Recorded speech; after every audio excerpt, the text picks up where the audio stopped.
मंत्री जी, कल प्रधानमंत्री ने मनमोहन सिंह की बातों को दोहराया है कि देश के संपत्ति में मुसलमानों का पहला हक है। क्या कहेंगे उसको लेके? देखिए, माननीय प्रधानमंत्री जी कल फॉरबिसगंज की धरती पर आए थे और उन्होंने उन बातों को दोहराया कि जो मनमोहन सिंह कहे थे कभी कि देश की संपत्ति पे पहला अधिकार मुसलमानों को है।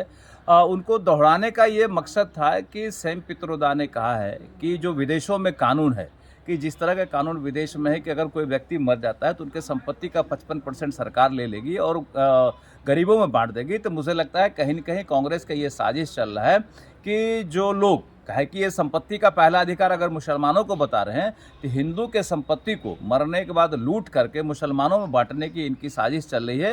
कांग्रेस सिर्फ और सिर्फ साजिश का काम कर रहा है।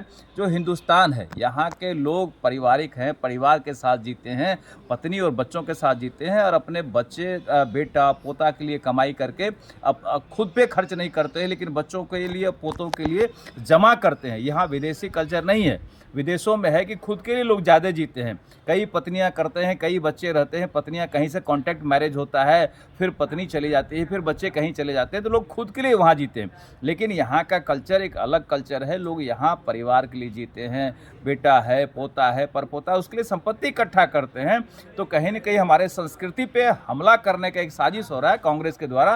कांग्रेस साजिश कर रही है कि यहाँ के संस्कृति को तोड़ो, यहाँ फूट डालो और फिर राज करो। जो अंग्रेजों का अपना एक फंडा था, फूट डालो राज करो, कांग्रेस आज यही चाह रही है कि फूट डालो राज करो, क्योंकि लोग देख रहे हैं कि पूरा देश एक तरफा है, पूरा सनातनी एक तरफा है भाजपा के लिए और भाजपा की सरकार पुनः बनने जा रही है। तो कांग्रेस बेचैनी में है और साजिश कर रही है कैसे हम इस चीज़ को तोड़ें। सुप्रीम कोर्ट में कुछ लोगों ने शिकायत की थी ईवीएम को लेके, लेकिन सुप्रीम कोर्ट में निर्णय आया कि ईवीएम सही है।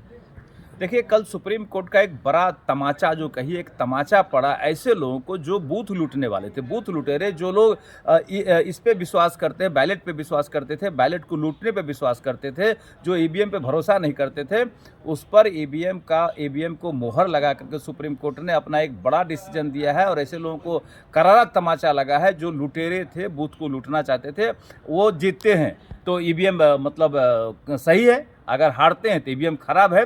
ये जो आरोप लगाते थे ये कल क्लियर हो गया कि ईवीएम ही सही है और लुटेरों के चेहरे पे तमाचा पड़ा है कि लूट की संस्कृति यहाँ खत्म हो गई है, इसलिए ये ईवीएम ही सही है।